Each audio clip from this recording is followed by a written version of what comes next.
Morning बच्चों। आज हम लोग फिर से यहाँ मैं आपके सामने हूँ। चैप्टर जो पढ़ा रहा था केमिस्ट्री का, क्लास 11th का, some basic concepts of chemistry, और उस चैप्टर में मैंने समझाना शुरू किया था इम्पोर्टेंस ऑफ केमिस्ट्री।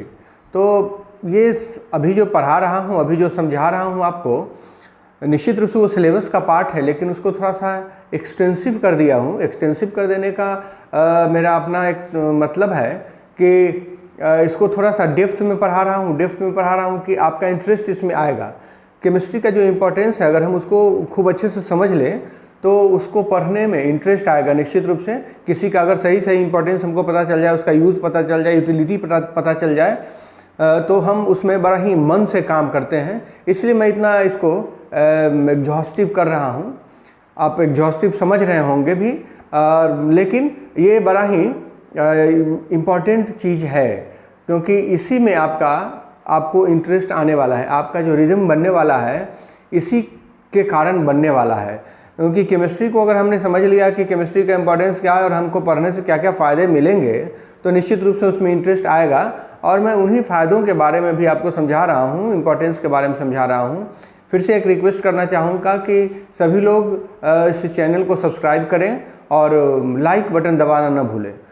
ये मेरा एक पर्सनल रिक्वेस्ट है।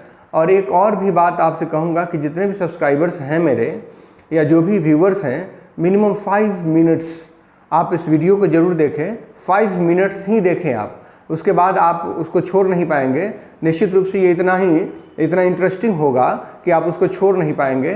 तो वीडियो तो पूरा देखें। पूरा समझने के लिए सारे स्टूडेंट्स को ये रिक्वेस्ट है कि वीडियो पूरा देखें।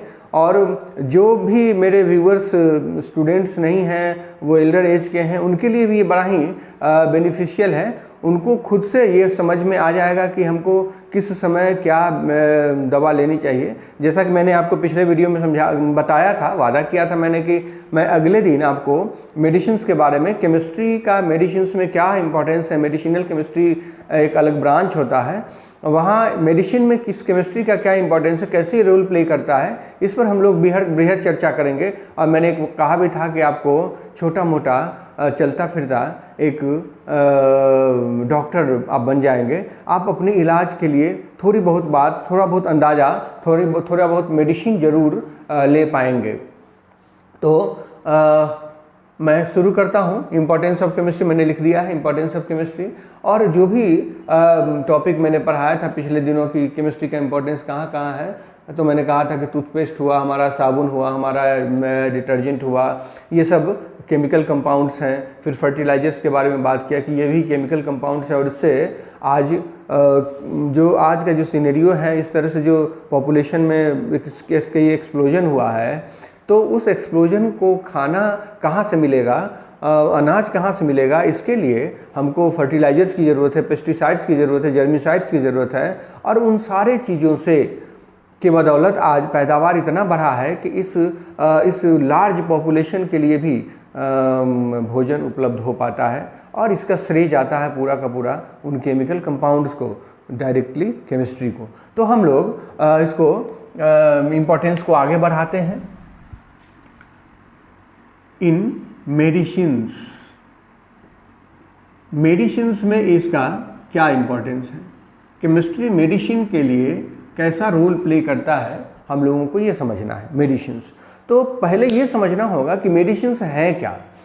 तो सुना होगा आपने, बहुत सा न्यूज़ चैनल्स पे, अखबार में, बहुत से मैगजीन्स में आते हैं कि कोई क्रिकेटर जो वो डोपिंग के केस में फंस गया। डोपिंग मतलब ड्रग्स उसने लिया। तो आजकल बड़ा ही चर्चा चल रहा है ड्रग्स के बारे में। ड्रग्स जो है वो है क्या? ड्रग्स एक तरह का केमिकल कंपाउंड है जो इंसान के द्वारा यूज किया जाता है। जो भी केमिकल्स कंपाउंड यूज़ किए जाते हैं वो ड्रग्स कहलाते हैं। उन ड्रग्स में जिनका उपयोग थेरापेटिक होता है, जिनका यूजफुल इफेक्ट आपके बॉडी पे होता है, उन सारे केमिकल्स को मेडिसिन कहा जाता है। और जिनका हमारे शरीर पे यूजफुल इफेक्ट नहीं है, एडवर्स इफेक्ट है, उसका बहुत ही बैड इम्पैक्ट पड़ने वाला है हमारे हेल्थ पर, हमारे बॉडी पे, तो उसको हम लोग ड्रग्स के कैटेगरी में रखते हैं। Medicines are also drugs, but all the drugs are not medicines, all the medicines are drugs. तो मेडिसिन वैसे केमिकल कंपाउंड्स को कहेंगे, वैसे ड्रग्स को कहेंगे जो हमारे लिए उपयोगी है, हमारे लिए उनका लाभदायक इफेक्ट हमारे स्वास्थ्य पर जिसका पड़ता है उसको हम मेडिसिन्स कहते हैं। और वही मेडिसिन अगर ओवरडोज लिया जाए that will be the drugs. For example मैं आपको बता दूं कि जितने भी कफ सिरप्स होते हैं उनमें मोस्टली अल्कोहल होता है, 60 to 70% तक अल्कोहल होता है। तो अगर हम 1 चम्मच उस कफ सिरप का इस्तेमाल करते हैं दैट इज़ द मेडिसिन, वो कफ उससे हमको रिलीफ देगा। और अगर हम उसका 1 बोतल पी जाते हैं that will be the drugs. Alcoholic लोग जो है अगर उनको अल्कोहल ना मिले, शराब ना मिले, तो वो कफ सिरप खरीद के और जिसमें अल्कोहल की मात्रा ज़्यादा होती है वो पी लेते हैं, that will be the drugs. तो हम आपको ड्रग्स और मेडिसिन के बारे में समझा रहे थे, उनके बीच में बड़ा ही एक शार्प लाइन डिफरेंस में है। ड्रग्स वैसा ड्रग्स जब कोई भी मेडिसिन अगर ओवरडोज में लिया जाएगा that will be the drugs. तो मेडिसिन वैसे केमिकल कंपाउंड्स को कहेंगे जिनका अपना एक थेरापिटिक यूज होता है। केमिकल कंपाउंड्स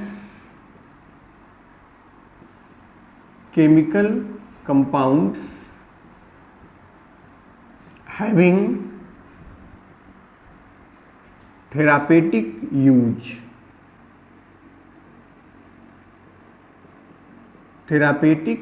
यूज, उनको हम लोग मेडिसिन कहते हैं।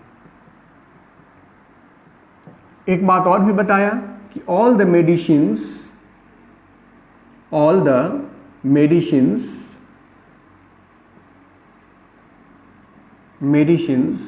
Are drugs. सारे के सारे मेडिसिन्स ड्रग्स हैं, but all the drugs are not medicine.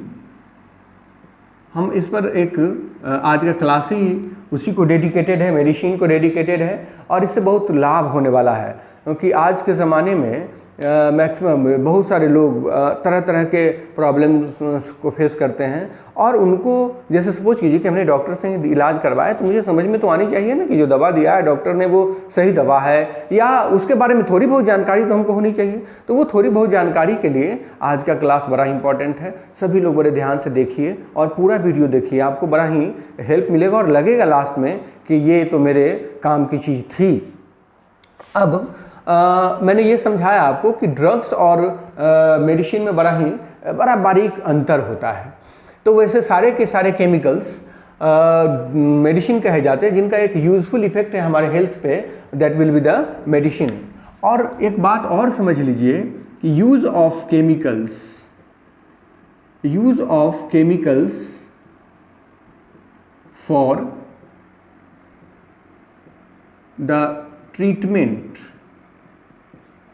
अगर हम इलाज के लिए केमिकल्स का यूज कर रहे हैं, ट्रीटमेंट ऑफ डिजीज, तो उस टेक्निक को हम लोग कीमोथेरेपी कहते हैं। कीमोथेरेपी, उसको हम कीमोथेरेपी कहते हैं।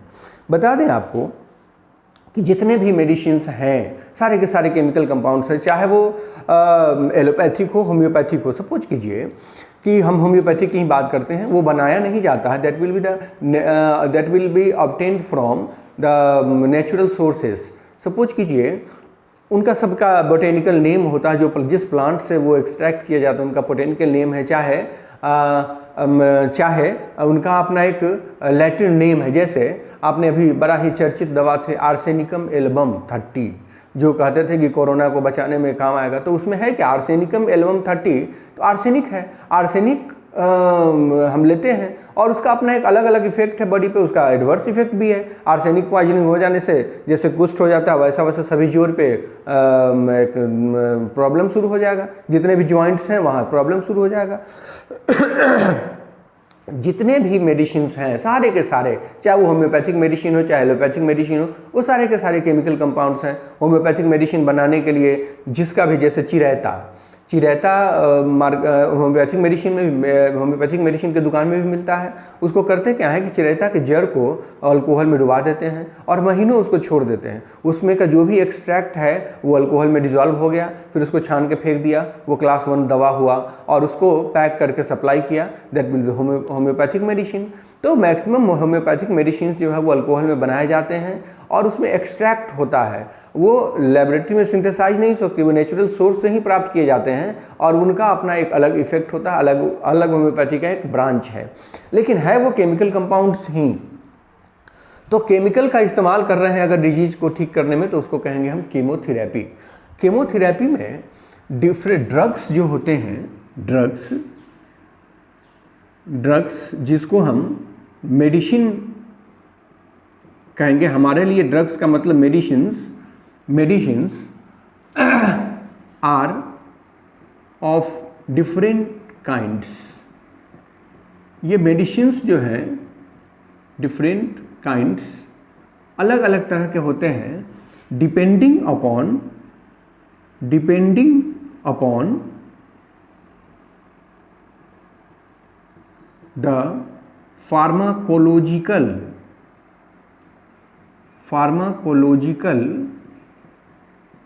इफेक्ट।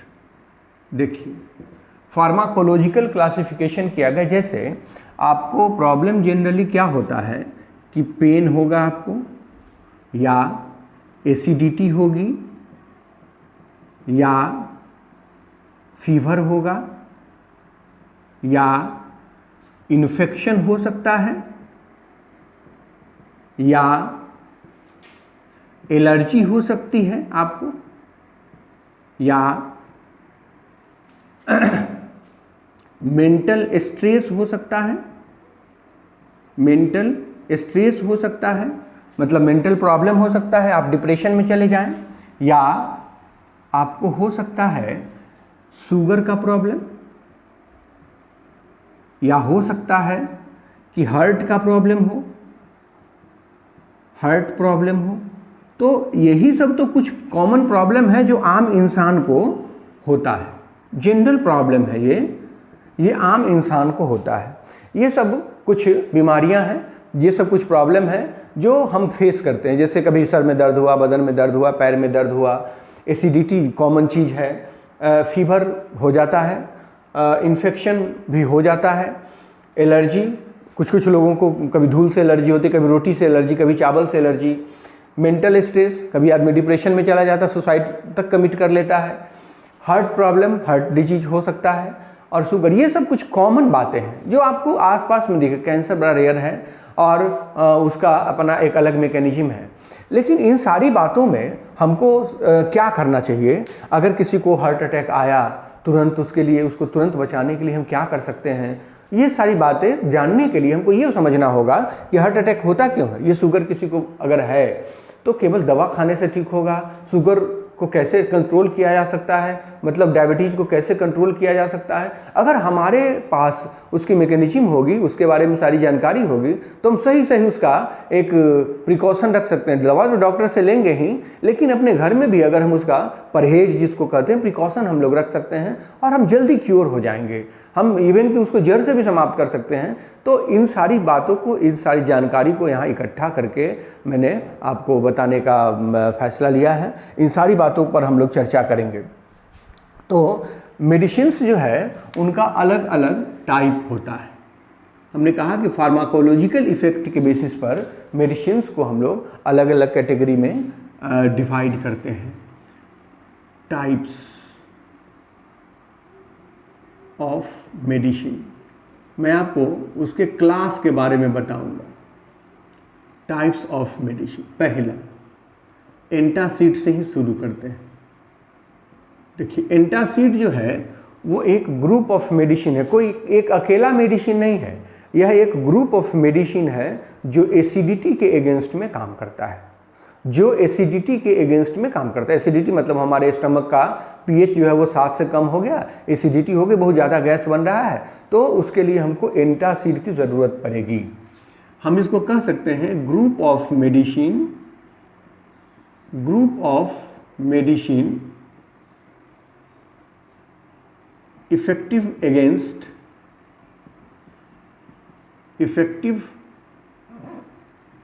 अगेंस्ट एसिडिटी, जो एसिडिटी से के अगेंस्ट काम करे वो एंटासिड कहलाता है। इसमें कोई एक मेडिसिन नहीं है। आपको बता दूं, मैं पिछले एक वीडियो में भी बताया था आपको कि पुराने समय में जब बहुत सारे मेडिसिन अवेलेबल नहीं थे, उस समय लोग खाने वाला सोडा इस्तेमाल करते थे एसिडिटी को न्यूट्रलाइज करने के लिए, और सोडा बेसिक साल्ट है, मैंने समझा दिया। तो इसका मतलब हुआ कि जितने भी एंटासिड्स होंगे they are the basic compounds, वो कहीं ना कहीं से बेसिक होंगे, माइल्ड होंगे, स्ट्रॉन्ग होंगे, लेकिन वो बेसिक होंगे। तो इसमें हम लोग इस्तेमाल करते हैं आजकल एक मॉलिक्यूल है रेनिटिडीन। ये 2 ब्रांड नेम से आता है, एसिलॉक और जिनटेक। ये दोनों एंटासिड्स हैं, जिसमें आप देखिएगा रैपर पर पढ़ के उसमें लिखा रहता है रेनिटिडीन। उसके बाद ओमेप्राजोल मेडिसिन आया। ओमेप्राजोल जो है वो बाज़ार में ओमेज के नाम से बिकता है, और ये इससे ज़्यादा इफ़ेक्टिव मेडिसिन है। रेनिटिडीन से ज़्यादा इफ़ेक्टिव है ओमेप्राजोल, वो बड़ा काम करता है। रेनिटिडीन में क्या हुआ कि बहुत पुरानी दवा है, बहुत पहले की दवा है, धीरे धीरे वो उसका एफिशिएंसी घटती गई। तो एक नए मॉलिक्यूल्स का डिस्कवरी हुआ ओमेप्राजोल, जो ओमेज के नाम से मिलता है। बाद में चल के पेंटोप्राजोल आया। पेंटोप्राजोल जो बाज़ार में पेंटॉप के नाम से आज भी खूब बिकता है, पेंटोप्राजोल। और पेंटोप्राजोल में के बाद आया रिबेप्राजोल जो बाज़ार में रिवेलेट के नाम से भी बिकता है। बहुत सारा इसका ब्रांड नेम हो सकता है, ब्रांड नेम कुछ भी हो, लेकिन उसमें मॉलिक्यूल्स रिबेप्राजोल ही होगा। और ये सारे के सारे मेडिसिन्स जो हैं वो टॉप क्लास के एंटासिड्स हैं, और एसिडिटी आज का कॉमन प्रॉब्लम है। और ये जो भी मेडिसिन्स आपको बताया है, इनके लिए कहा जाता है कि आप खाना खाने से पहले सुबह उठिए और सबसे पहले अगर किसी को एसिडिटी का प्रॉब्लम है तो एंटासिड खाइए, खाली पेट खाइए ये एंटासिड, और ये ज़्यादा असरदार होगा। तो ये सब मेडिसिन्स हैं जो एंटासिड्स हैं, और इनको आप फ्रीक्वेंटली बिना प्रिस्क्रिप्शन के भी आप खा सकते हैं। बड़ा सेफ ड्रग्स हैं ये एंटासिड्स हुए। दूसरा क्लास है एनाल्जेसिक। एक बात और मैं आपको बता देना चाहता हूं कि हमारे बॉडी में एसिडिटी होती क्यों है, तो बता देता हूं कि पेप्सिन हमारे एसोफेगस में जैसे ही खाना जाता है तो पेप्सिन जो है वो हाइड्रोक्लोरिक एसिड सिक्रीट करने का सिग्नल देता है। हाइड्रोक्लोरिक एसिड HCl वो हमारे खाने में मिल जाता है, जो बाहर से बैक्टीरिया माइक्रोब्स जो भी आया होगा उसको हाइड्रोक्लोरिक एसिड मार देगा एसोफेगस में। जब वो खाना अंदर जाता है तो वो एसिड उसमें मिला हुआ रहता है। वही अगर एसिड ज़्यादा हो गया तो एसिडिटी होगी। और आपको बता दूं कि आपके हर एक इंसान, हेल्दी इंसान के बॉडी में 4 से 5 लीटर तक हाइड्रोक्लोरिक एसिड एक दिन में सिक्रीट होता है। और वही अगर सिक्रीट ज़्यादा हुआ तो एसिडिटी होगी, और एसिडिटी होगी तो हमको एंटासिड लेना पड़ेगा। और एंटासिड जो है एक माइल्ड बेस होता है जो उस एसिडिटी को ठीक कर देता है। यहाँ आते हैं हम लोग एनाल्जेसिक। एनाल्जेसिक जो है एक ग्रुप ऑफ मेडिसिन है, ये कोई ख़ास मेडिसिन नहीं है, ग्रुप ऑफ मेडिसिन है जिसमें जो पेन किलर के नाम से जाना जाता है। ये पेन किलर इनको कहते हैं एनाल्जेसिक। अगर कहीं दर्द है, सर में दर्द है, पैर में दर्द है, हाथ में दर्द है, देह में दर्द है, तो हमको क्या खाना चाहिए? Analgesic medicine. एनाल्जेसिक जो है वो 2 तरह का होता है। एक एनाल्जेसिक होता है नारकोटिक, और दूसरा होता है नन नारकोटिक। ध्यान दीजिएगा, नन नारकोटिक। एक नारकोटिक होता है और एक नन नारकोटिक होता है। नारकोटिक जो हुए एडिक्टिव होते हैं, उनका एडिक्शन हो जाता है, और ये नन एडिक्टिव होते हैं, इनका एडिक्शन नहीं होता है। एडिक्शन मतलब लत लग जाना, ये नन एडिक्टिव होते हैं। एडिक्टिव नारकोटिक्स एनाल्जेसिक में अफीम, ओपियम, हेरोइन, कोकीन, ये सब नारकोटिक एनाल्जेसिक, ये सब एनाल्जेसिक हैं। जब ये नॉन नारकोटिक एनाल्जेसिक फेल हो जाता है तो इनको ये प्रिस्क्राइब किया जाता है नारकोटिक ड्रग्स। अफीम दिया जाता है, हेरोइन, कोकीन, ये सब दिया जाता है। ये सब नारकोटिक एनाल्जेसिक है, ये सब मेडिसिन्स हैं, लेकिन कब, जब एक लिमिटेड अमाउंट में लिया जाए तब। और इनकी सबसे एक जो इनमें एक बुरी बात है कि एडिक्टिव होते हैं। एक बार अगर आपने ले लिया तो इतना अच्छा एहसास होगा आपको कि इसकी लत लग जाएगी, बार बार लेने का मन होगा, तो इसको जल्दी प्रीफर नहीं किया जाता है। लेकिन जिस केस में ये नॉन नारकोटिक ड्रग्स फेल हो जाएंगे, वहाँ कोई ऑप्शन ही नहीं बचता है, तब ये प्रिस्क्राइब किया जाता है। और ये एडिक्टिव होते हैं, इनके इस्तेमाल से बचना चाहिए। बता दें आपको कि ये जो नॉन नारकोटिक है ये सेफ होते हैं, और इसमें मेडिसिन आया डिस्प्रिन, उसमें मॉलिक्यूल होता था एस्पिरिन। एक मॉलिक्यूल हुआ एस्पिरिन, जो बाजार में डिस्प्रिन के नाम से बिकता था। डिस्प्रिन इस नाम से बिकता था, अब तो बैंड हो गया ये मेडिसिन। एस्पिरिन में एसिडिक ग्रुप ज़्यादा था, मतलब इसमें एसिडिक कंपाउंड है ये। तो जैसे ही आप खाते हैं, हमेशा मैं ये सलाह दी जाती थी कि जब कभी आप डिस्प्रिन खाएं या एस्पिरिन मॉलिक्यूल खाएं, बहुत सारे ब्रांड नेम हैं एस्पिरिन के, लेकिन उसमें मॉलिक्यूल एस्पिरिन ही होगा। तो एस्पिरिन जब कभी आप खाएं तो एक बात का ध्यान रखें कि खाली पेट कभी ना खाएं, क्योंकि उससे हेवी एसिडिटी होती है। और कोई भी आदमी देखेंगे आप कि कोई भी अगर आपको एनाल्जेसिक दिया जाएगा तो उसके साथ एंटासिड जरूर दिया जाएगा। जब कभी डॉक्टर देते हैं तो उनके साथ एंटासिड देते हैं। मोस्ट ऑफ दी जो एनाल्जेसिक्स होते हैं वो सारे के सारे एनाल्जेसिक जो है वो गैस बनाते हैं, एसिडिटी कॉज करते हैं, इसलिए उसके साथ एंटासिड दिया। लेकिन ये तो बहुत ही उसको कहते हैं हाइपर एसिडिटी क्रिएट कर देता था, इसलिए इस पर बैन लग गया। लेकिन इसकी एक सबसे खास बात है, मेरा ध्यान से सुनिएगा, कि डिस्प्रिन जो है, एस्पिरिन मॉलिक्यूल, वो ब्लड को पतला करता है, थीन करता है। तो जिसको हार्ट अटैक आया हो उसको अगर दो डिस्प्रिन खिला दीजिएगा तो वो तुरंत बच जाएगा, वो तुरंत मरेगा नहीं। उसको डॉक्टर के यहाँ तक ले जाने के लिए आप बचा सकते हैं। ये डिस्प्रिन में इतनी ताकत थी, ये हार्ट पेशेंट्स के लिए तो रामबाण दवा थी। और सर दर्द के लिए भी, सर दर्द तुरंत पिया और 10 मिनट में नहीं, 2 से 3 मिनट में सर दर्द ठीक हो जाता था। इतना इफेक्टिव था ये मेडिसिन। लेकिन इसके खाने से एसिडिटी होती थी, और एसिडिटी से स्टमक में अल्सर होने का डर होता था, सिरोसिस, लिवर सिरोसिस हो जाती, इसलिए इस पर बैन हो गया। बहुत सारे लोगों को कैंसर का प्रॉब्लम शुरू हो गया और इसलिए ये मेडिसिन बैन हो गया। अब ये मार्केट में अवेलेबल नहीं है, ये बैंड मेडिसिन है। जैसे तो उसके जगह पर नए एनाल्जेसिक्स आए, और बड़ा सेफ एनाल्जेसिक आया, जिसमें अभी सबसे सेफ एनाल्जेसिक है आइब्रूफेन, जो लाल टैबलेट आता है, ब्रूफेन टैबलेट करके आता है, that is the ibuprofen. Alternative non narcotics जो है वो आया आइब्रूफेन। और एनाल्जेसिक के कैटेगरी में ही हम लोग पैरासीटामोल को भी रखते हैं, बड़ा ही सेफ ड्रग है पैरासीटामोल। ये एंटीपायरेटिक भी है, एंटीपायरेटिक मतलब टेम्परेचर घटाने वाला भी है, ये एंटीपायरेटिक भी है। एंटीपायरेटिक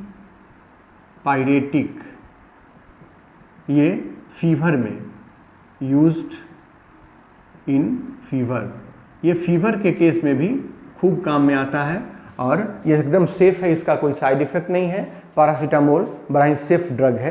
पैरासीटामोल जब लेते हैं तो उसके साथ एंटासिड नहीं भी लेंगे तो कोई बात नहीं है, पैरासीटामोल बड़ा सेफ है। और ये आप 4000 ग्राम तक खा सकते हैं, इसका डोज है। तो हम अब इसके डोज की बात नहीं करेंगे, अब इसको एंटीपायरेटिक ड्रग्स में भी रखा गया है, पैरासीटामोल एनाल्जेसिक के कैटेगरी में भी रखा है। ये सब सेफ ड्रग्स हैं, आपको जब कभी दर्द हो तो आप इनका इस्तेमाल कर सकते हैं।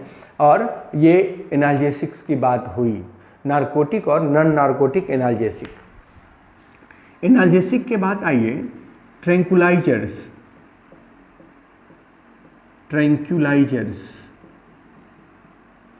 ट्रैंकुलाइजर्स, जैसा कि मैंने बताया कि अभी मैं आपको ग्रुप के बारे में बता रहा हूँ, कोई खास मेडिसिन ट्रैंकुलाइजर नहीं है।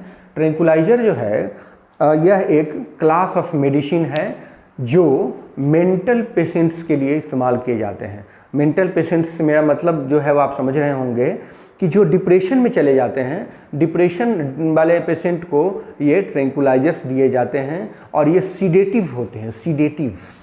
सीडेटिव मतलब sleeping causing, they are the sedatives, sleeping pills, sleeping pills. ये इससे इसको खाने से नींद आती है, तो ये हुए ट्रैंकुलाइजर्स। जैसे कोई आदमी बहुत ज़्यादा डिप्रेस हो गया, बता देता हूँ आपको, अगर उसके शरीर में एड्रीनालिन सिक्रीट होता है तो वो डिप्रेशन में चला जाता है। हार्मोन है एक एड्रीनल ग्लैंड से सिक्रीट होने वाला हार्मोन। तो एड्रीनालिन, नॉर एड्रीनालिन, तो उसमें होता क्या है कि वो डिप्रेशन में चला जाए, हीन भावना से ग्रस्त हो जाता है, मैं कुछ नहीं कर सकता हूँ, मैं बहुत बेकार हूँ, मैं निकम्मा हूँ। तो उसको चेंज करने के लिए कहते हैं ना, डॉक्टर कहता है कि कभी इसको घुमाने ले जाइए बाहर, कभी कुछ, उसके लाइफ में कुछ एडवेंचरस चीज़ होना चाहिए। या तो उसको छत पर से लटका दीजिए, वो तुरंत उसका डिप्रेशन दूर हो जाएगा, बॉडी में उसका एड्रीनालिन सिक्रीट होने लगेगा और वो डिप्रेशन से बाहर आ जाएगा। तो या उसको कोई एक खुशी की खबर दे दीजिए कि आपका सिलेक्शन हो गया है, आप यूपीएससी क्वालिफाई कर गए हैं, या उसको किसी तरीके से कोई चेंज उसके बॉडी मूड में आना चाहिए और उसी को ठीक करने के लिए एंटी डिप्रेसेंट मेडिसिन दिया जाता है। ये ट्रैंकुलाइजर्स जो है उनको एंटी डिप्रेसेंट कहा जाता है। एंटी डिप्रेसेंट, ये एंटी डिप्रेसेंट मेडिसिन है और मैं इनको डिप्रेशन से बाहर लाने के लिए इसका इस्तेमाल करते हैं। इसमें इक्वेनिल,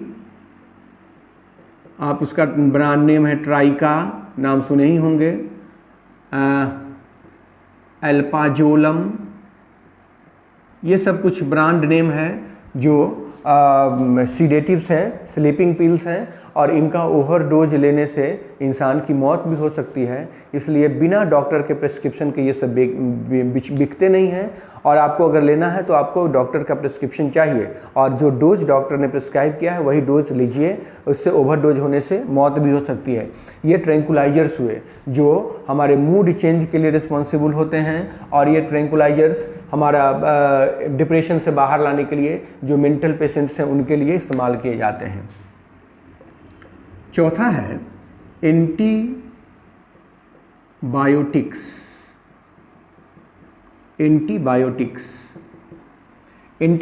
जो है पहले कंसेप्ट था शुरू में कि एंटीबायोटिक्स एक ऐसा कंपाउंड है जो किसी माइक्रो ऑर्गेनिज्म के द्वारा ही सिंथेसाइज किया जाता है, मतलब वो हम लेबोरेटरी में सिंथेसाइज नहीं कर सकते हैं और जिनका स्मॉल अमाउंट हमारे बॉडी में हमारे हेल्थ को, हमारे हाइजीन को मेंटेन करने के लिए बहुत ज़रूरी है। तो जो बाहर से इन्फेक्शन होता है पैथोजेंस का, उसको रोकने के लिए, उसको मारने के लिए एंटीबायोटिक्स का इस्तेमाल किया जाता था। शुरू में ये कंसेप्ट था कि एंटीबायोटिक्स लेबोरेटरी में नहीं बनाया जा सकता है, एंटीबायोटिक्स जो है वो केवल और केवल माइक्रो ऑर्गेनिज्म ही सिंथेसाइज करते हैं अपने बॉडी में।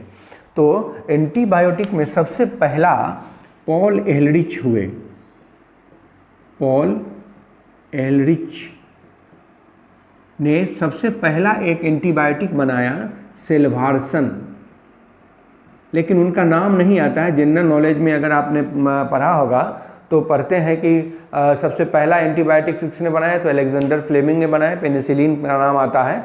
लेकिन उससे पहले भी पॉल एहलरिच ने एक एंटीबायोटिक बनाया था जिसका नाम है सेल्वारसन, और सेल्वारसन जो है वो सिफिलिस के अगेंस्ट में बड़ा ही इफेक्टिव था। सिफिलिस एक बीमारी है, सेक्सुअली ट्रांसमिटेड डिजीज है जो सेक्स ऑर्गेन्स के आसपास होता है और बड़ा ही खतरनाक बीमारी हुआ करता था उस ज़माने में, बहुत लोग मर जाते थे इससे और बड़ा ही इन्फेक्टिव भी, बड़ा ही कम फैलता था ये बहुत जल्दी। और उसको ठीक करने के लिए, उसके लिए ये दवा बनाई गई सेल्वारसन, बड़ा ही इफेक्टिव रहा ये सेल्वारसन। बाद में चल के अलेक्जेंडर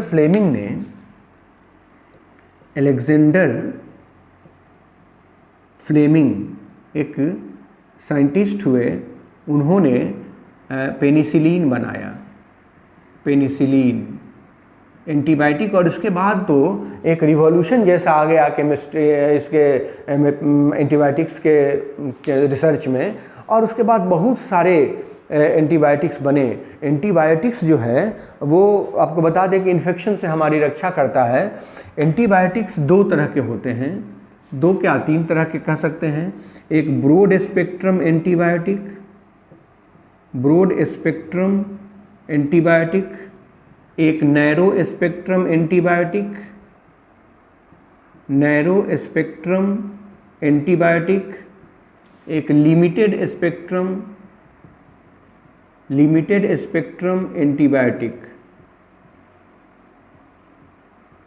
ये सब एंटीबायोटिक्स हैं, और आप इसके नाम से ही समझ सकते हैं। ब्रॉड स्पेक्ट्रम एंटीबायोटिक मतलब बहुत सारे बीमारियों में, आपको हम मोटा लैंग्वेज में बता रहे हैं। ब्रॉड स्पेक्ट्रम एंटीबायोटिक का मतलब हुआ कि जो बहुत सारे बीमारियों में काम आए। नैरो स्पेक्ट्रम मतलब कुछ बीमारियों में काम आए। लिमिटेड स्पेक्ट्रम मतलब कुछ खास एक दो बीमारियों में काम आए। ये सब एंटीबायोटिक्स हुए। एंटीबायोटिक्स जो है उसको हमारे बॉडी में जो भी पैथोजेंस आते हैं उससे बचाता है ये एंटीबायोटिक्स। और ये जो एंटीबायोटिक्स है, जैसे आपने नाम सुना होगा क्लोरैमफेनिकॉल, क्लोरैमफेनिकॉल, ये मार्केट में अवेलेबल है। क्लोरैमफेनिकॉल अलग अलग नाम से भी उसका ब्रांड नेम बहुत सारा हो सकता है। क्लोरैमफेनिकॉल सॉइल बैक्टीरिया के द्वारा सिंथेसाइज किया जाता है, एक एंटीबायोटिक्स जो टाइफाइड फीवर के अगेंस्ट में बहुत ही ज़्यादा इफेक्टिव है। बाकी बहुत सारे केसेस में भी ये यूज़ में आता है, लेकिन सबसे ज़्यादा ये काम में आता है क्लोरैमफेनिकॉल टाइफाइड के अगेंस्ट में। आपको समझा दें कि शुरू में जब एंटीबायोटिक्स का यूज़ किया जाता था तो इंजेक्शन से किया जाता था। ये पहला एंटीबायोटिक है जो पी सकते हैं आप, गैस्ट्रो इंटेस्टाइनल ट्रैक्ट में ये एब्जॉर्ब हो सकता है, और इसीलिए क्लोरैमफेनिकॉल जो है वो हम ओरली भी ले सकते हैं, इंजेक्शन लगाने की ज़रूरत नहीं है। ये पहला एंटीबायोटिक आया जो ओरली लिया जा सकता है, और अब तो एंटीबायोटिक का एक बड़ा सा बाढ़ सी आ गई है। बहुत सारे एंटीबायोटिक्स आ गए, और सारे एंटीबायोटिक्स का अपना एक टाइम पीरियड होता है। उसके बाद वो धीरे धीरे उसके लिए बैक्टीरिया जो पैथोजेंस रेसिस्टेंट हो जाते हैं और वो फेल हो जाता है। एंटीबायोटिक्स में आज के ज़माने में अभी जब कोरोना काल चल रहा है तो वहाँ एक एंटीबायोटिक्स है एजिथ्रोमाइसिन, जो बड़ा ही काम करता है। तो वो गले से रिलेटेड जो प्रॉब्लम होगा उसके लिए वो स्पेशली है। अगर आप चाहेंगे कि बुखार हमको हुआ किसी बैक्टीरियल इन्फेक्शन के कारण, और हम अगर खाएंगे एजिथ्रोमाइसिन तो कुछ नहीं होगा। सबका अपना एक स्पेसिफिक इफेक्ट है। जैसे एजिथ्रोमाइसिन अगर आप खाते हैं तो गले से रिलेटेड जो बातें होंगी, सांस से रिलेटेड जो बातें होंगी उस पर असर आएगा, वो ठीक करेगा। जैसे बहुत एक्यूट अगर आपको ब्रोंकाइटिस हो गया, बहुत खांस रहे हैं आप, तो आप एजिथ्रोमाइसिन लीजिए। उसका भी एक अपना डोज है, डोज में ही मेडिसिन काम करता है। या तो कम डोज होगा तो काम नहीं करेगा, ओवर डोज होगा तो भी काम नहीं करेगा। तो डोज जो है वो बताना डॉक्टर्स का काम है, मैं भी बता सकता हूँ आपको, लेकिन डोज की बात नहीं, आपको एक बेसिक नॉलेज देना है कि कैसे कौन सा बीमारी में कौन सी दवा खानी चाहिए। और जैसे अगर बुखार हुआ किसी बैक्टीरियल इन्फेक्शन के कारण तो जनरली सिफोडॉक्सिन का यूज़ किया जाता है। आज के ज़माने में सिफोडॉक्सिन ओरली लेने वाला सिरप में भी आता है, टैबलेट में भी आता है, जो मार्केट में स्विच ब्रांड नाम से बिकता है, स्विच। और आपको अगर फीवर हो रहा है, 2 दिन में ठीक नहीं हुआ एंटीबायोटिक खाने से, तो आप स्विच खाना शुरू कर दीजिए और 10 टैबलेट खाइए, सुबह शाम 200 mg खाइए, और उससे आपको बड़ा राहत मिलेगा और ठीक भी हो जाएंगे आप। तो ये सब एंटीबायोटिक्स का संसार है। एंटीबायोटिक्स में बहुत रिसर्च होते हैं, और क्यों रिसर्च होते हैं? क्योंकि एंटीबायोटिक्स जो है वो कुछ समय के बाद वो काम करना बंद कर देता है, क्योंकि जो माइक्रो ऑर्गेनिज्म है उसके लिए रेसिस्टेंस उसमें डेवलप हो जाता है और वो इफेक्टिव नहीं रह जाता है। तो ये सब कुछ एंटीबायोटिक्स के बारे में बताया आपको। एंटीबायोटिक्स क्या होते हैं और उनमें वो बनाया जा सकता है, अब तो लेबोरेटरी में भी सिंथेसाइज किया जा सकता है एंटीबायोटिक, और इस तरह से ये हम एंटीबायोटिक्स का यूज कर सकते हैं। और किस एंटीबायोटिक का कहाँ यूज़ करना है ये बड़े आसानी से डिसाइड किया जा सकता है। एंटी फर्टिलिटी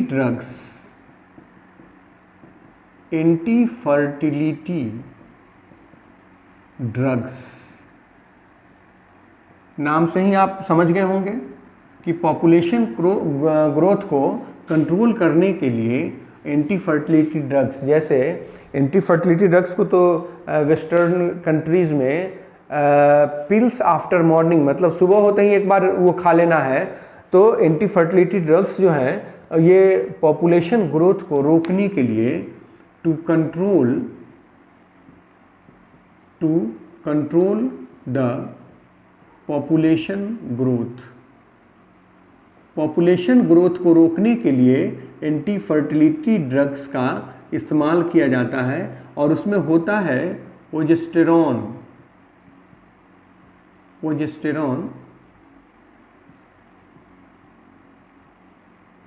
प्रोजेस्टेरॉन एक हार्मोन है, और यह हार्मोन आप जानते होंगे एंड्रोजन, एस्ट्रोजन, प्रोजेस्टेरॉन, टेस्टोस्टेरोन, ये सब हार्मोन्स हैं, मेल और फीमेल हार्मोन्स। तो प्रोजेस्टेरॉन जो है वो या तो नेचुरल फॉर्म में और नहीं तो इसका सिंथेटिक फॉर्म भी एक सिंथेटिक प्रोजेस्टेरॉन है, नॉरेथिंडेरॉन, जो एंटी फर्टिलिटी ड्रग्स में यूज़ किया जाता है, जो पिल्स होते हैं उनमें इस्तेमाल किया जाता है ये नॉरेथिंडेरॉन। आप जब खरीदते हैं तो उसके प्रिस्क्रिप्शन पे, उसके रैपर पे देख सकते हैं ये मॉलिक्यूल कौन सा है। जैसे एंटी डायबिटिक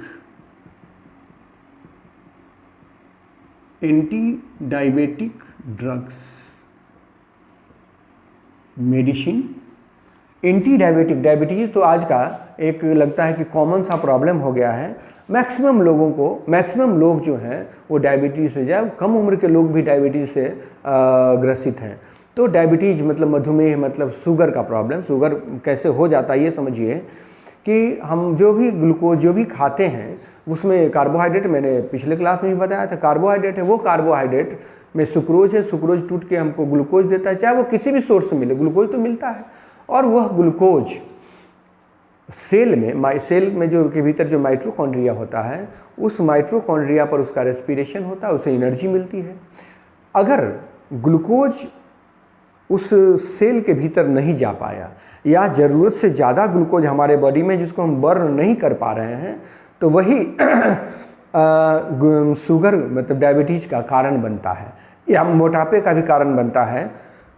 एक्स्ट्रा ग्लूकोज जो है वह ग्लाइकोजेन के रूप में स्टोर हो जाता है हमारे, देखिएगा नहीं तोंद बढ़ जाता है तो वहाँ फैट जमा हो जाता है, वो ग्लाइकोजेन का फैट होता है। एक्स्ट्रा ग्लूकोज जो है वो ग्लाइकोजेन के रूप में हमारे बॉडी में स्टोर रहता है, और भूखमरी के समय जब खाना नहीं मिलता है 2-4 दिन, वही ग्लाइकोजेन टूट के और ग्लूकोज देता है, जिससे हमको एनर्जी मिलती है। आपने देखा होगा 2-4 दिन 5 दिन खाना नहीं भी खाए आदमी तो जी जाता है, और उसका कारण यही है कि हमारे बॉडी में जो ग्लाइकोजेन है वो ग्लाइकोजेन टूट के और ग्लूकोज दे रहा है, और उससे हमको एनर्जी मिल रही है। क्योंकि आप बैठे भी हैं तो आपको सरवाइव करने के लिए एनर्जी चाहिए। तो कहता है कि हमारे नाभि के थोड़ा सा नीचे एक ऑर्गन है जिसको कहते हैं पैंक्रियाज से सिक्रीट होता है इंसुलिन। वह इंसुलिन हमारे सेल मेम्ब्रेन को डायलेट कर देता है, उसका छेद बड़ा कर देता है। सेल मेम्ब्रेन एक सेमी परमेबल मेम्ब्रेन होता है जिसमें सेलेक्टिव चीज़ ही पास कर सकता है। तो ग्लूकोज जो है वो पास करेगा, लेकिन वो जो हमारा इंसुलिन है वो उसको डायलेट कर देता है, उसका साइज बड़ा कर देता है, और उसमें ग्लूकोज आसानी से चला जाता है। और ग्लूकोज जब अंदर जाएगा सेल के भीतर तो माइटोकॉन्ड्रिया पर उसका रेस्पिरेशन होगा, वो यूज हो जाएगा, वो जल जाएगा, वो उनका यूज हो जाएगा, कंजम्पशन हो जाएगा। तो जब इंसान का वो पैंक्रियाज काम करना बंद कर देता है या इंसुलिन कम बनने लगा, उसका 2 कारण, या तो तोंद बड़ा हो गया तो पैंक्रियाज का मुंह दब गया, नहीं तो पैंक्रियाज वैसे ही काम करना बंद कर दिया। ये भी एक हेरिडिटरी प्रॉब्लम होता है, इंसुलिन का न बनना या बनना। इंसुलिन एक प्रोटीन है, प्रोटीन से रिलेटेड जो प्रॉब्लम होता है वो हेरिडिटरी होता है। तो अगर इंसुलिन नहीं बना या इंसुलिन बनने में किसी तरह की परेशानी है, तो जो ग्लूकोज हमने खाया वो ब्लड में ही रह गया, वो सेल के भीतर नहीं गया, और धीरे धीरे ब्लड में ग्लूकोज का लेवल बढ़ता जाएगा, वो कहलाएगा डायबिटीज़। तो डायबिटीज़ 2 तरह का होता है, डायबिटीज़ का टाइप 1, टाइप 2। एक टाइप 1 डायबिटीज़ और दूसरा टाइप 2 डायबिटीज़। तो टाइप 1 डायबिटीज जो हुआ वो हेरिडिटरी के कारण हुआ। अगर आपका पेंक्रियाज काम नहीं कर रहा है तो जो हुआ वो टाइप 1 हुआ। और टाइप 2 का मतलब हुआ कि एक ऐसा समय आएगा, एक ऐसी स्थिति आती है कि आप ग्लूकोज खूब खाना खा रहे हैं, कोई फिजिकल लेबर नहीं कर रहे, वो बर्न नहीं हो रहा है, तो हमारे बॉडी में ग्लूकोज का लेवल बढ़ेगा ब्लड में, और वो कहलाएगा टाइप 2 डायबिटीज़। तो दोनों को कंट्रोल किया जा सकता है। इसको तो बड़ा मुश्किल है कंट्रोल करना, क्योंकि हेरिडिटरी है, तो उसके लिए आपको खान पान कंट्रोल करना होगा, मेडिसिन लेना होगा। और ये जो है इसको तो आप फिजिकल लेबर करके कम कर सकते हैं डायबिटीज़ को। तो डायबिटीज़ आज का सबसे कॉमन प्रॉब्लम है। और वो कैसे होता है ये मैंने आपको समझाया कि हमारे बॉडी में इंसुलिन का बनना कम हो जाए। तो उसके लिए एक दवा जो सबसे सेफ ड्रग बनाया गया, मेटफॉर्मिन। और यह मेटफॉर्मिन अलग अलग ब्रांड नेम से बिकता है, और इसका भी आप एक दिन में 3000 ग्राम के आसपास इसका डोज होता है, आप उतना तक खा सकते हैं। ग्लूकोज जिस कदर आपके बॉडी में बढ़े उसके हिसाब से इसका डोज वेरी कराता है। और यही दवा है जो एंटी डायबिटिक ड्रग्स हैं। इसके साथ साथ बहुत सारा सप्लीमेंट भी दिया जाता है, लेकिन उनका अपना एक साइड इफ़ेक्ट भी, लेकिन मेटफॉर्मिन का कोई साइड इफ़ेक्ट नहीं है, बड़ा ही सेफ ड्रग है, और इसका यूज करके आप डायबिटीज़ से बाहर आ सकते हैं। तो ये सब हम आपको कुछ समझा रहे थे मेडिसिन्स के बारे में, जिनका इस्तेमाल हम अपने बीमारी को ठीक करने में, हमको अगर कोई प्रॉब्लम होता है तो हम उसको ठीक करने में कर सकते हैं। और मैंने हार्ट के बारे में भी बता दिया कि अगर हार्ट अटैक किसी को आता है तो हार्ट अटैक वाले पेशेंट को डिस्प्रिन, वैसा कोई मेडिसिन जो ब्लड को पतला करता हो, वो खिलाना चाहिए। और उसके लिए एटिनोलॉल एक मेडिसिन आता है, एटिनोलॉल ये मेडिसिन है। अगर किसी को हार्ट का प्रॉब्लम, प्रीडोसोलोन जो भी है, एटिनोलॉल आप उसको खिला दीजिए। तो जैसे किसी को हार्ट का प्रॉब्लम, अगर चेस्ट में बहुत पेन हो रहा है तो आप ले जाके एटिनोलॉल एक टैबलेट उसको खिला दीजिए, और तब डॉक्टर के यहाँ ले जाइए, उसको बहुत राहत मिलेगी इससे। ये सब ब्लड को थीन करने वाला मेडिसिन है। तो आप हार्ट पेशेंट्स को, हार्ट अटैक होता कैसे ये आप समझ लीजिए। एक मैकेनिज्म आपको मैं समझाता हूँ कि हार्ट अटैक कैसे होता है। आपने कभी देखा होगा जो हैंड पंप होता है, हैंड पंप आपने कहीं लगाया और उसको हैंडल चलाते हैं तो पानी निकलता है, तो इधर से पानी निकलता है, उसका मुंह का वो डायमीटर देखिएगा नया में बहुत ज़्यादा होता है, और 2 साल के बाद धीरे धीरे उसका डायमीटर घट गया। तो क्यों घट गया? तो पानी में जो गंदगी है, पानी में जो सॉल्ट है, मिनरल्स है, वो उस पर जमा होने लगे, और जमा होते होते उनका वो जो डायमीटर है वो घटा दिया। ठीक वैसे ही हम लोग दिन रात तेल, मसाला, घी, फैट, चर्बी सब खाते हैं। तो खाते हैं, वो धीरे धीरे हमारे वेन्स और आर्टरीज के भीतर जमा होने लगता है, इनर वाल पे। और जाहिर सी बात है कि वो पतला सा है और उस पर जमा हो रहा है, तो उसका डायमीटर घट जाएगा। और डायमीटर घट जाएगा तो आप जरा गौर कीजिए, मोटा पाइप है, उससे पानी पास हो रहा है, और उसी जगह पर, उसी हैंड पंप में अगर पतला पाइप लगा दिया जाए तो पानी का प्रेशर बढ़ जाएगा ना। तो ठीक वैसे ही जब उस पर फैट वगैरह का लेयर जमा हो जाता है वेन और आर्टरीज पे, तो ब्लड प्रेशर बढ़ जाता है। तो प्रेशर बढ़ जाता है, उसको हाई ब्लड प्रेशर होता है। और धीरे धीरे जमते और कहीं ब्लॉकेज हो गया तो उसी को कहते हैं हार्ट अटैक। तो ब्लड का फ्लो बंद हो जाएगा, चेस्ट में ऐसा पेन होगा कि आदमी का हार्ट काम करना बंद कर देगा, मर भी सकता है। उसी को कहते हैं ब्लॉकेड हो जाना। और ब्लॉकेड अगर हो गया, उसी को ठीक करने के लिए बाईपास सर्जरी होती है। बाईपास मतलब उस रास्ता को बदल दिया गया, कहीं से वेन निकाला जाएगा और वो वेन अलग से किसी रास्ते से उसको जोड़ दिया जाएगा। That is known as the bypass surgery. तो हार्ट अटैक होने का कारण आपको समझाया कि जो भी फैटी चीज़ आप खाते हैं, ऑयली चीज़ खाते हैं, वो आपके वेन और आर्टरीज के इनर वाल पे डिपॉजिट होता जाता है, जिसके कारण आपके वेन और आर्टरीज का डायमीटर कम हो जाएगा।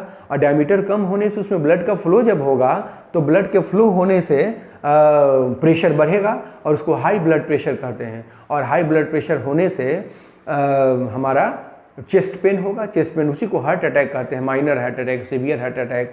तो उसी को कहते हैं कि वो ब्लॉकेड हो गया। डॉक्टर नहीं कहता है जियोग्राफी करके कि ब्लॉकेड हुआ है, उसको स्टेंट लगाना पड़ेगा या बाईपास सर्जरी करनी पड़ेगी। स्टेंट करने का मतलब एक ठो वहाँ पे जहाँ लगा होता है, RF एक टेक्नोलॉजी भी है जिससे उसको ठीक किया जाता है, और वहाँ लगा होता है एक इतना बड़ा पाइप कहिए जो उसमें लगा दिया जाता है, जहाँ भी ब्लॉकेड होता है वहाँ उसको क्लियर कर दिया जाता है। और उसका एक दूसरा परमानेंट सॉल्यूशन है कि बाईपास सर्जरी किया जाए, मतलब उस रास्ते को ही बंद कर दिया जाए, दूसरा रास्ता बना दिया जाए उसके लिए।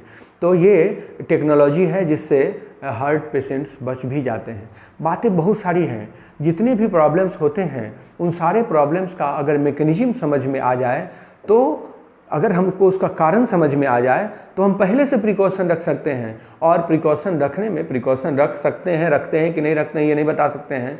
जानता तो मैं भी हूँ, बहुत सारी बातें पढ़ी हैं मैंने, लेकिन मैं कितना प्रिकॉशन रखता हूँ मैं ही जानता हूँ। प्रिकॉशन रख सकते हैं और आप बहुत सारे प्रॉब्लम से बच सकते हैं। ये आपको बताया कि हार्ट का प्रॉब्लम हो, ठीक वैसे ही बहुत सारी ऐसी बातें हैं जो होती है हमारे साथ, और अगर उसका कारण हमको समझ में आता तो हम उन सारे प्रॉब्लम्स को मिनिमाइज कर सकते थे, कम कर सकते थे, उससे बच सकते थे। ये मैंने समझाया कि कुछ जो कॉमन प्रॉब्लम हमारे साथ होता है उसके बारे में। और जैसे हम कहें कि एलर्जी होती है, एलर्जी के बारे में तो आपको समझाया ही नहीं कि एंटीहिस्टामीन एक मेडिसिन है।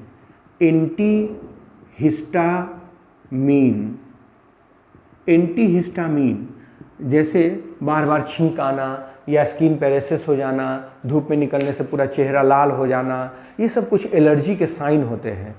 तो उसको ठीक करने के लिए जैसे बिरनी काट लिया या किसी भी चीज़ का कोई भी अनवांटेड चीज़ हमारे सामने आया तो हमको एलर्जी हो गई। और एलर्जी का सिंबल साइन कभी कभी दिखता भी, कभी नहीं भी दिखता है। तो एलर्जी को ठीक करने के लिए एंटीहिस्टामीन मेडिसिन दिया जाता है, और उसमें जैसे एविल हुआ, डेक्सोना हुआ, बहुत सारे ऐसे स्टेरॉइड्स हैं।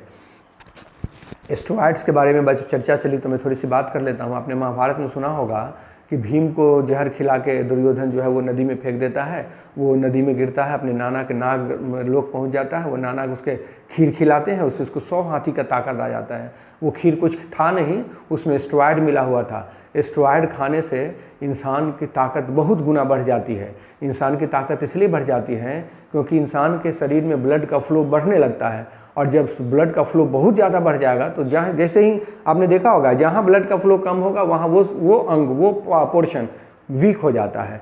पैरालिसिस में क्या होता है कि अगर इस हाथ में पैरालिसिस मारा है तो यहाँ पर ब्लड का फ्लो ही नहीं हो रहा है, और ब्लड का फ्लो नहीं हुआ तो वहाँ तो उठेगा ही नहीं। तो हमारे शरीर में जो भी हमारा अंग काम कर रहा है उसका सीधा सीधा कारण है हमारे ब्लड, वहाँ उस जगह पे ब्लड का फ्लो। तो जब ब्लड का फ्लो बढ़ जाएगा तो इफिशिएंसी बढ़ जाएगी, काम करने की ताकत बढ़ जाएगी। लेकिन कब तक? जब तक उसका इफेक्ट रहेगा। उसका इफेक्ट गायब हुआ फिर से आप शिथिल पड़ जाएंगे, तब और शिथिल पड़ जाएंगे, क्योंकि जब फ्लो ज़्यादा होगा तो डायमीटर बढ़ गया है, वेन का डायमीटर बढ़ गया है, और जब उसका इफेक्ट खत्म होगा, नॉर्मल होगा फ्लो, तो प्रेशर घट जाएगा, ब्लड प्रेशर घट जाएगा। आप समझ रहे हैं? और प्रेशर घटेगा तो आप डॉजीनेस फील करेंगे और आप लगेगा कि एकदम शिथिल हो गए हैं, फिर आपको खाना पड़ेगा। यही कारण होता है कि जो लोग भी ड्रग्स लेते हैं, जैसे अफीम लेते हैं, चरस लेते हैं, गांजा लेते हैं, उनके साथ भी यही होता है। जब वो अफीम लेते हैं तो ब्लड का सर्कुलेशन पूरा फास्ट होता है, बहुत तेज होता है, पूरा ब्लड मिलता है पूरे सब जगह को। लोग कहता है ना दिमाग भी ज़्यादा काम करने लगता है। उसका कारण है कि जब आप खाते हैं तो आपके दिमाग को भी, ब्रेन को भी ज़्यादा ब्लड मिलने लगता है, तो निश्चित रूप से आप ज़्यादा इफेक्टिवली सोचने लगते हैं। और लेकिन जब उसका असर खत्म होता है फिर आप डलनेस फील करते हैं, फिर आपका मन होता है लेने का, और इस तरह से आप एडिक्टिव हो जाते हैं उसके, और उसके कैप्चर में आ जाते हैं, उसके गिरफ्त में आ जाते हैं, और तब आप उससे छुटकारा नहीं पा सकते हैं। वो इतना खतरनाक होता है। तो इस तरह से हमको उसको एवॉइड करना चाहिए, ये स्टेरॉइड्स को। जैसे बहुत सारे एलर्जी होती है, एलर्जी अगर ठीक न हो तो प्रीडोसोलोन लीजिए। हालांकि डॉक्टर प्रिस्क्राइब करते हैं उसको, बहुत सेफ ड्रग नहीं है। प्रीडोसोलोन मार्केट में मिलता है ओमनाकॉर्टिल के नाम से, तो उसको लीजिए आप, एलर्जी एकदम से ठीक हो जाएगी। बहुत एक्यूट एलर्जी है, ठीक नहीं हो रही है, लेकिन उसके लिए अगर स्टेरॉइड लेते हैं आप तो स्टेरॉइड आपको ठीक करेगा। बहुत सारे बीमारी का एक रामबाण दवा, अंतिम उपाय होता है। ब्रह्मास्त्र अगर चलाना हो तो स्टेरॉइड दिया जाता है, और स्टेरॉइड से निश्चित रूप से वो कंट्रोल होता है बहुत सारे बीमारी में, एलर्जी में तो खास करके। तो ये मैंने आपको समझाया था हिस्टामिन, एंटी हिस्टामिन। ये बहुत सारे ड्रग्स हैं, बहुत सारे मेडिसिन हैं, सबके अपने क्लास हैं और वो डिज़ाइन किए जाते हैं बीमारी डिजीज़ के सिम्टम के आधार पे। सिम्टम कैसा है, क्या हो रहा है, उसके आधार पे ड्रग्स डिज़ाइन किए जाते हैं, बनाए जाते हैं। और इस तरह से मैंने ये समझाया कि आज हमने कहा था कि आज का क्लास जो है वो केवल मेडिसिन को देंगे और इससे बहुत फ़ायदा आपको मिलेगा। अगर आप इसको ढंग से पढ़ते हैं, समझते हैं, देखते हैं तो इसका बहुत बेनिफिट आपको मिलने वाला है। और जनरल लाइफ में भी ये बीमारियां तो होती ही हैं, कॉमन बीमारियां ये तो होती ही हैं, और इसको ठीक कैसे किया जाए, मेडिसिन कौन सा सूटेबल होगा या प्रिकॉशन कौन सा। नई मेडिसिन हम अगर ले सकते हैं तो हम प्रिकॉशन तो रख सकते हैं कि असल में ये होता क्यों है, और हम प्रिकॉशन रखेंगे। और इसलिए मैंने कहा भी था कि आज का क्लास डेडिकेटेड है इस मेडिसिन को। और अब हम लोग केमिस्ट्री, ये भी केमिस्ट्री हमारे चैप्टर का ही पार्ट है। आपको बता दें कि एक बात मैंने छोड़ दिया इसमें, ये सब एनसीईआरटी का ही पार्ट है। एनसीईआरटी में ये सब पढ़ना है, लेकिन इतना एक्सटेंसिव नहीं है, इतना बड़ा, इतना डेप्थ में नहीं है। लेकिन इंट्रोडक्शन तो है, जो मैंने सोचा कि जब मैं बताऊंगा ही थोड़ा सा, तो इसको थोड़ा ज़्यादा ही बता दूं ताकि सभी लोगों को थोड़ा सा फ़ायदा हो जाए। और जैसे एड्स का नाम तो आपने सुना होगा। एड्स लाइलाज बीमारी है, एक्वायर्ड इम्यूनो डिफिशियंसी सिंड्रोम। तो इम्यून का डिफिशियंसी हो जाता है, ये सबसे ज़्यादा इम्यून सिस्टम पे काम करता है, हमारी जो रोग प्रतिरोधक क्षमता है उसी को कम कर देता है एड्स। और धीरे धीरे हमको हज़ारों बीमारियां हो जाती है और हम मर जाते हैं। एड्स सेक्सुअली ट्रांसमिटेड डिजीज है और एड्स का कोई इलाज नहीं है, लेकिन AZT एज़ाइडोथाइमिडीन एक मेडिसिन बना है, 50 रुपये का एक कैप्सूल होता है एज़ाइडोथाइमिडीन। अगर किसी एड्स विक्टिम को दे दिया जाए तो उसका लाइफ स्पैन बढ़ेगा। अगर वो 2 साल में मरने वाला है तो वो 5 साल 7 साल और जी लेगा, लेकिन मरेगा निश्चित। उसका पूरा का पूरा इलाज नहीं है एड्स का, लेकिन उसको ज़्यादा दिन तक जिंदा रहने के लिए, थोड़ा दिन और सर्वाइव कर जाए, एज़ाइडोथाइमिडीन होता है। एक है टैक्सोल एक एंटीबायोटिक है। टैक्सोल जो कैंसर के पेशेंट्स को दिया जाता है। या सिस्प्लाटिन कैंसर की दवा है, सिस्प्लाटिन एंटी कैंसर मेडिसिन है। तो ये सब जो मेडिसिन्स हैं, ये सब लाइफ सेविंग मेडिसिन्स कहे जाते हैं, और ये मेडिसिन्स भी केमिकल कंपाउंड्स हैं। तो हमारा एम केवल यही था, मैं आपको केमिस्ट्री का इम्पोर्टेंस बताना चाह रहा था। केमिस्ट्री का इम्पोर्टेंस कहाँ कहाँ है, अभी भी समाप्त हुआ नहीं है इम्पोर्टेंस। आप समझ रहे हैं कि हम जो कुर्सी पर बैठते हैं फाइबर का, वो भी एक पॉलीमर है, that is the chemical compound. ये जो टाका लगता है, स्टिच लगता है घाव में कट जाने से, that is a chemical compound. Nylon 2 nylon 6 एक पॉलीमर है। जो हम कैप्सूल खाते हैं और अब वो पच जाता है, नहीं बिकोसूल खाते थे पहले, खाते तो उसका जो छिलका है वो स्टूल के माध्यम से बाहर निकलता था, लेकिन अब वो भी डाइजेस्ट हो जाता है, दैट इज PHBV पॉलीमर। तो वो भी एक केमिकल कंपाउंड्स हैं। हम जो शर्ट पहनते हैं रिंकल रेसिस्टेंट, मतलब धोया और पहन लिया, चल दिए तो सूख भी गया, आयरन करने की ज़रूरत नहीं है, that is the polymer. Terylene polyester एक पॉलीमर है। हम नायलॉन का रस्सा इस्तेमाल करते हैं, पॉलीथीन इस्तेमाल करते हैं, फाइबर इस्तेमाल करते हैं, पलंग, कुर्सी, टेबल, डाइनिंग टेबल, सब कुछ, सब में पॉलीमर है। और वो पॉलीमर क्या है, केमिकल कंपाउंड्स हैं। यूँ कह लीजिए कि आप चारों तरफ से केमिस्ट्री से घिरे हुए हैं, उसके बिना आपकी सर्वाइबिलिटी पर क्वेश्चन मार्क लग जाएगा। हम लोग सब तरफ से पूरा का पूरा डिपेंडेंट है केमिस्ट्री पे। केमिस्ट्री का ये इम्पोर्टेंस है। और मैंने ये 2 टॉपिक को थोड़ा ज़्यादा एक्सटेंसिव इसलिए पढ़ाया क्योंकि ये जनरल बातें हैं, हमारे आम लोगों के बीच में इस्तेमाल होने वाली चीज़ें हैं, और इसके बारे में जानकारी रखनी चाहिए, सब लोगों को रखनी चाहिए। होगी भी जानकारी, और जिनको नहीं होगी आप इससे जानकारी प्राप्त कर सकते हैं। अगले वीडियो में मैं आपको बताऊँगा कि कैसे एलिमेंट्स डिस्कवर हुए, और जैसे सब्सटेंस, हम कहते हैं ना कहीं कि मैटर क्या है, तो मैटर क्या है, मैटर एक पदार्थ है। तो पदार्थ तो का डेफिनेशन की जो जगह छेकता है, लेकिन हम लोग नहीं कहते हैं कि क्या मैटर है। 2 लोगों के बीच में बात हो रही है तो क्या मैटर है, तो बात भी एक मैटर है। अगर हम कहते हैं कि झगड़ा हुआ तो मैटर, झगड़ा शांत हो गया तो मैटरलाइज हो गया। तो कुछ कुछ बातें ऐसी हैं जिसको हम लोग थोड़ा सा समझेंगे और एक अलग अंदाज में समझेंगे उसको, मैटर को। तो नेक्स्ट वीडियो में शुरू करूँगा मैटर, जो एक्सक्लूसिवली केमिस्ट्री स्टूडेंट्स के लिए होगा।